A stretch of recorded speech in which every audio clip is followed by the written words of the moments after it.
Hello बच्चों, let's read the question. A car starts from rest and moves along the x-axis with a constant acceleration 5 meter per second square for 8 seconds.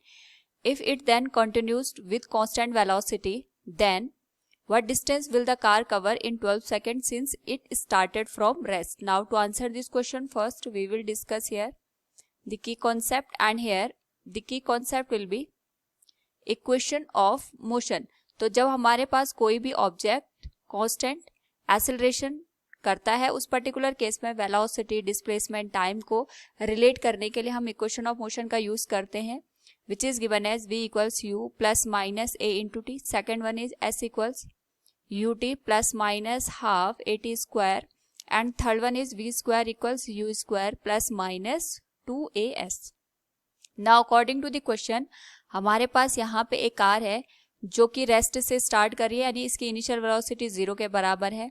यहाँ पे हमें constant acceleration देखने को मिलता है 5 meter पर second square का, और यहाँ पे 8 सेकंड तक ये कॉन्टिन्यूअस एक्सेलरेशन परफॉर्म करता है. तो सबसे पहले हम ये निकाल लेते हैं कि 8 सेकंड के बाद यहाँ पे इसकी जो वेलोसिटी होगी वो कितनी होगी. इसके लिए हम यहाँ पे फर्स्ट इक्वेशन ऑफ मोशन का यूज करेंगे, और यहाँ पे हमारे पास जो फर्स्ट इक्वेशन ऑफ मोशन है that is v equals u plus at. क्योंकि एक्सेलरेशन हो रहा है तो हम यहाँ पे प्लस साइन का यूज करेंगे. तो यहाँ पे हमारे पास u की वैल्यू हो जाएगी 0, a की वैल्यू आ जाएगी 5 मीटर पर सेकेंड स्क्वायर, और टाइम की वैल्यू आ जाएगी 8 second which is 40 meter per second.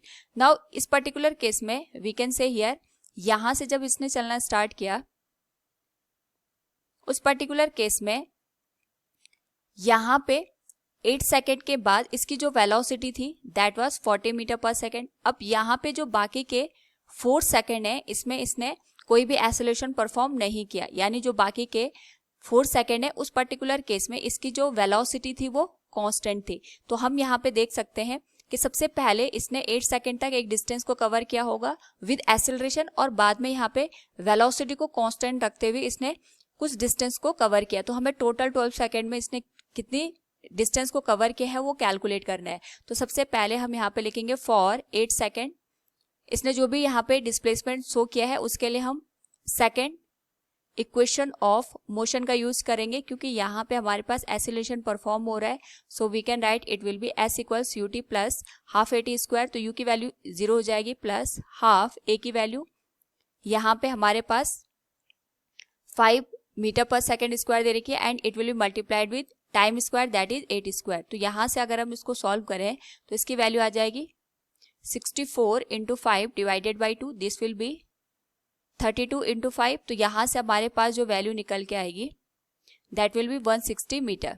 Next जो 4 सेकेंड है उसमें हमारे पास एक्सेलरेशन 0 है, तो हमारे पास जो डिस्प्लेसमेंट आएगा that will be simple velocity into time. Velocity 40 meter per second है, इसमें ये 4 सेकेंड का टाइम ले रहा है, तो जो टोटल डिस्टेंस आएगी वो 160 मीटर के बराबर आ जाएगी. तो अगर हम यहाँ पे टोटल डिस्टेंस को कैलकुलेट करें तो it will be given as 160 plus 160 that will become 320 metre.